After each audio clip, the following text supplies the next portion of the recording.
Hi students, in last lecture we studied about the dipole moment. So first we do the quick revision of that topic. तो उस दिन हमने पढ़ा था कि dipole moment क्या होता है.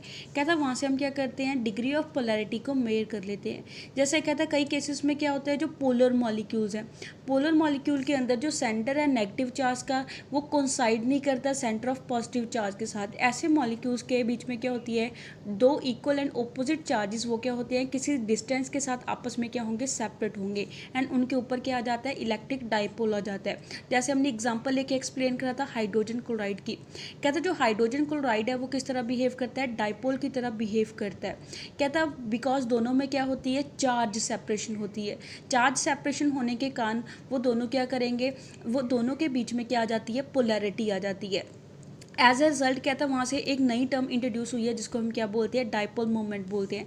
तो डाइपोल मोमेंट की डेफिनेशन क्या होती है, is equal to the product of magnitude of charge. वो किसके प्रोडक्ट के इक्वल होगा, जितना हमारे पास जो एटम के ऊपर चार्ज डिवेल्प हुआ है इनटू उन दोनों आइंस के बीच में जितना डिस्टेंस है, दोनों के प्रोडक्ट के इक्वल क्या आ जाता है, हमारे पास डाइपोल मोमेंट आ जाता है.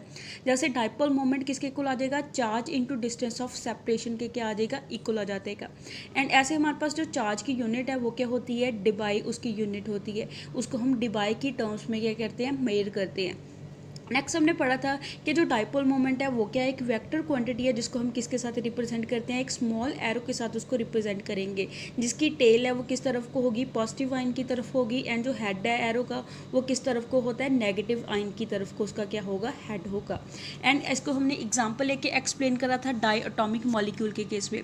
जैसे कहता है जो डाई एटॉमिक मॉलिक्यूल्स होते हैं, जो दो एटम को मिलकर मॉलिक्यूल बनते हैं, उनके केस में हमने एग्जाम्पल ली थी हाइड्रोजन क्लोराइड की. कहता है दोनों एटम के बीच में जितना ज़्यादा क्या होगा, इलेक्ट्रोनेगेटिविटी का डिफरेंस होगा, उतना ज़्यादा उसमें क्या होती है, पोलैरिटी होती है एंड उतना ज़्यादा उसका क्या होगा, डाइपोल मोमेंट आता है. जैसे कहता है हमारे पास क्या होगा, डाइपोल मोमेंट है जो हाइड्रोजन हैलाइड्स का वो डिक्रीज होता रहता है. जैसे जैसे इलेक्ट्रोनेगेटिविटी है हैलोजन एटम की वो डिक्रीज होती रहेगी जब वो किसके साथ बॉन्ड बनाते हैं, हाइड्रोजन के साथ बॉन्ड बनाते हैं. ऐसे ही पॉलीएटॉमिक मॉलिक्यूल के केस में क्या होता है, कहता है पॉलीएटॉमिक कौन से होते हैं, जिसमें दो से ज़्यादा नंबर ऑफ एटम इन्वॉल्व हों, उसको हम क्या बोलेंगे, पॉलीएटॉमिक मॉलिक्यूल बोलेंगे. कहता है उसमें जो हमारे पास जो ओवरऑल डाइपोल मोमेंट है वो कहता है हमारे पास इंडिविजुअल एटम के डाइपोल मोमेंट के साथ साथ और किसके ऊपर डिपेंड करता है कि उन बॉन्ड की स्पेशल अरेंजमेंट कैसी है, वो स्पेस में कैसे अरेंज्ड हैं हमारे पास, उसके ऊपर भी क्या करेगा, डिपेंड करेगा. जिसको हमने एग्जांपल लेके एक्सप्लेन करा था कार्बन डाइऑक्साइड एंड वाटर की. कहता है कार्बन डाइऑक्साइड एंड वाटर दोनों के बीच में नंबर ऑफ एटम कितने होते हैं, 3 होते हैं. बट दोनों की जो डाइपोल मोमेंट है उसकी वैल्यू क्या होती है, डिफरेंट होती है. जैसे कार्बन डाइऑक्साइड का डाइपोल मोमेंट 0 होता है, जबकि जो वाटर है वाटर का डाइपोल मोमेंट कितना होता है, 1.84 डिबाई के इक्वल होता है. बिकॉज हमारे पास कार्बन डाइऑक्साइड की ज्योमेट्री लीनियर होगी, जबकि जो वाटर मॉलिक्यूल है उसकी ज्योमेट्री क्या होती है, बेंट शेप होती है. लीनियर ज्योमेट्री होने के कारण वो क्या करता है, दोनों ऑपोजिट डायरेक्शन में बॉन्ड बनती है. एज ए रिजल्ट दोनों एक दूसरे के इफेक्ट को कैंसिल आउट कर देते हैं. तो वहाँ से हमारे पास जो डाइपोल मोमेंट है उसकी वैल्यू क्या आ जाएगी, 0 आ जाती है. जबकि कहता है वाटर के केस में क्या होता है, बेंट शेप ज्योमेट्री होने के कारण दोनों एक दूसरे के इफेक्ट को कैंसिल आउट नहीं कर पाते. एज ए रिजल्ट वो क्या करेंगे, कुछ डाइपोल मोमेंट को शो करते हैं. ऐसी हमने और भी एग्जांपल लेके डिस्कस करा था, दैट इज बेरिलियम डाइफोल्राइड की एग्जांपल ली थी. ऑल्सो हमने इसकी और भी एग्जांपल ली थी, दैट इज टेट्राटॉमिक मॉलिक्यूल की एग्जांपल लेके एक्सप्लेन करा था, जिसमें हमने ली थी एग्जांपल बोरॉन ट्राइफोल्राइड की एंड अमोनिया की एग्जांपल लेके इसको डिटेल में डिस्कस करा था. Next now we come to today's topic, that is आज हम कंपेरिजन करेंगे डाइपोल मोमेंट को methane, carbon tetrachloride and chloroform के डाइपोल मोमेंट का आपस में क्या करेंगे, कंपेरिजन करेंगे. कहते हैं जो हमारे पास मीथेन है दैट इज CH4, इसको हम क्या बोलते हैं, मीथेन बोलते हैं. ऐसे हमारे पास क्या होता है, carbon tetrachloride that is CCl4. And हमारे पास क्लोरोफॉर्म का फार्मूला क्या होता है, CHCl3, इसका क्या होगा, फार्मूला होगा. कहता है इन सभी में हमारे पास जो नंबर ऑफ एटम है वो कितना इन्वॉल्व है, 5 एटम इन्वॉल्व है. कहता है यहाँ पे क्या होता है, हमारे पास जो डाइपोल मोमेंट है मीथेन एंड कार्बन टेट्राक्लोराइड का, इन दोनों का डाइपोल मोमेंट 0 आएगा. बिकॉज इन दोनों की शेप है वो क्या होती है, सिमेट्रिकल टेट्राहेड्रल शेप ये क्या करेंगे, शो करेंगे. जबकि कहता है जो डाइपोल मोमेंट है क्लोरोफॉर्म का वो 0 नहीं होता, बिकॉज उसमें जो सभी बॉन्ड्स है वो सेम नहीं होते हैं. एज ए रिजल्ट कहता है जो रिजल्टेंट हमारे पास डाइपोल मोमेंट है बॉन्ड्स का वो क्या होगा, जैसे हमारे पास क्या होता है, 3 कार्बन क्लोरीन के बॉन्ड होंगे हम क्लोरोफॉर्म के अंदर एंड 1 किसका बॉन्ड होता है, कार्बन हाइड्रोजन हाइड्रोजन का बॉन्ड होता है। जबकि कहता है यहाँ पे जैसे हमें डायग्राम में शो करा हुआ है, जैसे कहता है हमारे पास जो carbon and hydrogen that is methane, methane का स्ट्रक्चर कैसे होता है, जो हमारे पास मीथेन की अरेंजमेंट है वो क्या होगी, टेट्राहेड्रल अरेंजमेंट होती है, जिसमें एक कार्बन के साथ 4 हाइड्रोजन क्या होते हैं, जुड़े हुए होते हैं। इसमें कहता क्या होगा, हमारे पास चारों सेम काइंड के बॉन्ड बनते हैं, दैट इज कार्बन हाइड्रोजन के चारों क्या बनेंगे, बॉन्ड बनेंगे। एज अ रिजल्ट हमारे पास जो नेट डाइपोल मोमेंट है उसकी वैल्यू क्या आ जाती है, 0 आ जाती है, बिकॉज इसकी शेप क्या है, सिमेट्रिकली टेट्राहेड्रल है एंड चारों बॉन्ड आपस में क्या होते हैं, इक्वल होते हैं। ऐसे क्या था हमारे पास क्या होगा, कार्बन टेट्राक्लोराइड के केस में हमारे पास ये भी क्या है, सिमेट्रिकली टेट्राहेड्रल अरेंजमेंट में प्रेजेंट होता है। तो ऐसे हमारे पास क्या होगा, जो चारों बॉन्ड है वो किसके होते हैं, कार्बन एंड क्लोरीन के चारों बॉन्ड है, दैट मीन्स चारों बॉन्ड आपस में इक्वल है एंड ये चारों भी आपस में एक दूसरे के इफेक्ट को कैंसिल आउट कर देते हैं, जिसकी वजह से हमारे पास यहाँ पे भी जो डाइपोल मोमेंट है उसकी वैल्यू क्या आती है, 0 होती है। बट हमारे पास क्लोरोफॉर्म के केस में क्या होता है, 3 बॉन्ड किसके होते हैं, कार्बन एंड क्लोरीन के होते हैं एंड 1 बॉन्ड किसका होता है, कार्बन एंड हाइड्रोजन का होता है। एज ये सभी एक दूसरे के इफेक्ट को कैंसिल आउट नहीं कर पाते हैं, तो ये क्या करेगा, कुछ डाइपोल मोमेंट को शो करता है। ऐसे हमारे पास नेक्स्ट एग्जांपल लेके हम एक्सप्लेन करेंगे अमोनिया एंड नाइट्रोजन ट्राइफ्लोराइड की। कहता है यहाँ पे एक इंटरेस्टिंग केस है जो नेट डाइपोल मोमेंट के साथ उसको क्या करती है, एक्सप्लेन करते हैं। कहता है ये हमारे पास जो दोनों मॉलिक्यूल्स है, दोनों मॉलिक्यूल की शेप क्या होती है, पिरामिडल शेप होती है, पिरामिड की शेप को ये क्या करते हैं, शो करते हैं। एंड दोनों केस में हमारे पास क्या होगा, एक एक लोन पेयर प्रेजेंट होता है नाइट्रोजन एटम के ऊपर। कहता है हमारे पास जो नाइट्रोजन ट्राइफ्लोराइड है, नाइट्रोजन ट्राइफ्लोराइड के केस में क्या होता है, जो फ्लोरीन है, फ्लोरीन की हमारे पास इलेक्ट्रोनेगेटिविटी ज़्यादा होगी एज कंपैरिजन टू हाइड्रोजन के। जैसे हम हमारे पास अमोनिया में किसके साथ बॉन्ड बना रहा है, हाइड्रोजन के साथ बॉन्ड बना रहा है।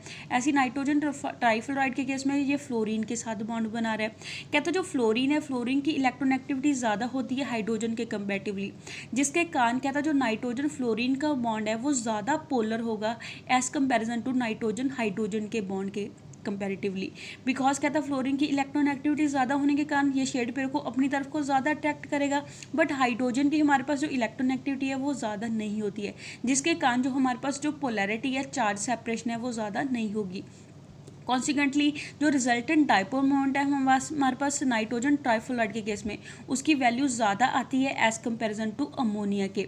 जबकि कहता है जो डाइपोल मोमेंट है अमोनिया का वो कितना होता है, 1.47 डिबाई के इक्वल होता है, उसकी वैल्यू ज़्यादा होती है नाइट्रोजन ट्राइफ्लोराइड के कंपेरेटिवली, बिकॉज नाइट्रोजन ट्राइफ्लोराइड का हमारे पास जो डाइपोल मोमेंट है उसकी वैल्यू कितनी आती है, 0.24 डिबाई उसकी क्या आएगी, वैल्यू आएगी। कहता है ये जो अनोमलस बिहेवियर है उसको हम कैसे एक्सप्लेन करते हैं, ये नाइट्रोजन के ऊपर लोन पेयर होने की वजह से ये जो अनोमलस बिहेवियर है वो क्या होता है, शो होता है। जैसे कहता है हमारे पास क्या है, फ्लोरीन की इलेक्ट्रोनेगेटिविटी ज़्यादा है, फ्लोरीन की इलेक्ट्रोनेगेटिविटी ज़्यादा होने के कारण ये बॉन्ड ज़्यादा पोलर है। अगर बॉन्ड ज़्यादा पोलर है तो इस केस में डाइपोल मोमेंट वैल्यू ज़्यादा आनी चाहिए, इस केस में पोलैरिटी कम है तो इस केस में डाइपोल मोमेंट की वैल्यू कम आनी चाहिए। बट एक्चुअल में होता क्या है, हमारे पास जो अमोनिया का डाइपोल मोमेंट है उसकी वैल्यू ज़्यादा आती है, नाइट्रोजन ट्राइफ्लोराइड के केस में डाइपोल मोमेंट की वैल्यू क्या आती है, कम आती है। कहता है ये जो हमारे पास अनएक्सपेक्टेड बिहेवियर शो हो रहा है वो किस वजह से हो रहा है, नाइट्रोजन के ऊपर लोन पेयर होने की वजह से ये अनएक्सपेक्टेड बिहेवियर हमें यहाँ पे शो हो रहा है। कहता होता क्या है, अमोनिया के केस में जो ऑर्बिटल डाइपोल है वो किस वजह से होता है, लोन पेयर होता है, बिकॉज कहता है जैसे यहाँ पे हमें स्ट्रक्चर में शो करा हुआ है, अमोनिया के केस में क्या है, 3 नाइट्रोजन हाइड्रोजन के बॉन्ड बनते हैं एंड एक नाइट्रोजन के ऊपर क्या होता है, लोन पेयर होता है। जैसे कहता है हमारे पास हाइड्रोजन एंड नाइट्रोजन के कंपैरेटिवली आपस में किसकी इलेक्ट्रोनेगेटिविटी ज़्यादा होती है, नाइट्रोजन की इलेक्ट्रोनेगेटिविटी ज़्यादा होगी, जिसके कारण जो शेड पेयर है वो किस तरफ को अट्रैक्ट होगा, हमारे पास नाइट्रोजन की तरफ को ज़्यादा अट्रैक्ट होता है, जिसके कारण इन तीनों के केस में हमने जो एरो है, एरो की डायरेक्शन किस तरफ को ली है, नाइट्रोजन की तरफ को ली है। कहता है यहाँ पे जो हमारे पास नेट डाइपोल मोमेंट है वो सेम डायरेक्शन में आता है जिस डायरेक्शन में क्या होता है, लोन पेयर होता है, जिसके कारण ये इन सभी की डायरेक्शन क्या होगी, एक ही डायरेक्शन में होगी, तो ये क्या करेगा, ज़्यादा डाइपोल मोमेंट क्या करता है, शो करता है। जबकि कहता है हमारे पास क्या होता है, नाइट्रोजन ट्राइफ्लोराइड के इसमें क्या होता है, नाइट्रोजन एंड फ्लोरीन में आपस में जब कंपेरिजन करते हैं तो फ्लोरीन की इलेक्ट्रोनेगेटिविटी ज़्यादा होती है, फ्लोरीन की इलेक्ट्रोनेगेटिविटी ज़्यादा होने के कारण ये क्या करेगा, शेड पेयर को अपनी तरफ को ज़्यादा अट्रैक्ट करता है, जिसके कारण जो एरो की डायरेक्शन डायरेक्शन है वो किस तरफ को आती है, फ्लोरीन की तरफ को डायरेक्शन आएगी। तो यहाँ पे हमारे पास जो लोन पेयर की डायरेक्शन है एंड नाइट्रोजन फ्लोरीन के बॉन्ड में जो एरो की डायरेक्शन है वो क्या होती है, ऑपोजिट डायरेक्शन में होती है, जिसके कारण कुछ इफेक्ट है जो डाइपोल मोमेंट का आपस में क्या हो जाता है, कैंसल आउट हो जाता है। एज ए रिजल्ट हमारे पास जो इसकी डाइपोल मोमेंट की वैल्यू है वो क्या आती है, लेस वैल्यू आती है। वो कितनी आएगी, 0.24 डिबाई आती है। कहता है यहाँ पे जो अनएक्सपेक्टेड बिहेवियर है वो किस वजह से शो हो रहा है, लोन पेयर की वजह से ये अनएक्सपेक्टेड बिहेवियर हमें यहाँ पे क्या हो रहा है, शो हो रहा है। Next is dipole moment. कुछ मॉलिक्यूल्स के लिए हमें यहाँ पे इस टेबल में गिवन दे रखे हैं। जैसे फर्स्ट हमारे पास मॉलिक्यूल की टाइप है that is A B type का मॉलिक्यूल। ए बी टाइप का मॉलिक्यूल्स मीन जिसमें 2 एटम इन्वॉल्व होते हैं। जैसे इसकी सभी एग्जांपल होगी hydrogen fluoride, hydrogen chloride, hydrogen bromide, hydrogen iodide, hydrogen molecule. इनकी डाइपोल मोमेंट की वैल्यू यहाँ पे हमें गिवन दे रखी है एंड यहाँ पे इनकी ज्योमेट्री शेप भी गिवन दे रखी है कि इनकी जो शेप है मॉलिक्यूल की वो कैसी होती है। ऐसी नेक्स्ट AB2 टाइप के मॉलिक्यूल मीन्स जिसमें क्या होते हैं, 3 एटम इन्वॉल्व होंगे, जैसे water, hydrogen sulphide, carbon dioxide, beryllium difluoride. इनकी डाइपोल मोमेंट की वैल्यू यहाँ पे हमें गिवन दे रखी है एंड साथ में इनकी जो ज्योमेट्री है वो हमें गिवन दे रखी है कि इनकी जो स्पेशल अरेंजमेंट है एटम की वो किस शेप में होती है। नेक्स्ट हमारे पास जो AB3 टाइप के मॉलिक्यूल्स, AB3 टाइप के मॉलिक्यूल्स जिसमें क्या होते हैं, 4 एटम इन्वॉल्व होते हैं। जैसे इसकी एग्जांपल कौन सी होगी, ammonia, nitrogen trifluoride, boron trifluoride. इनकी डाइपोल मोमेंट की वैल्यू गिवन दे रखी है, ऑल्सो इनकी ज्योमेट्री गिवन दे रखी है कि ये किस स्पेशल अरेंजमेंट में क्या होते हैं, प्रेजेंट होते हैं। नेक्स्ट हमें गिवन दे रखा है AB4 टाइप के मॉलिक्यूल जिसमें 5 एटम इन्वॉल्व होते हैं, that is methane, chloroform, carbon tetrachloride. इनकी डाइपोल मोमेंट की वैल्यू यहाँ पे गिवन दे रखी है एंड इनकी ज्योमेट्री हमें शेप है जो अरेंजमेंट, स्पेशल अरेंजमेंट वो यहाँ पे क्या दे रखी है, गिवन दे रखी है। So that's all for today. Stay home, stay safe. Thank you.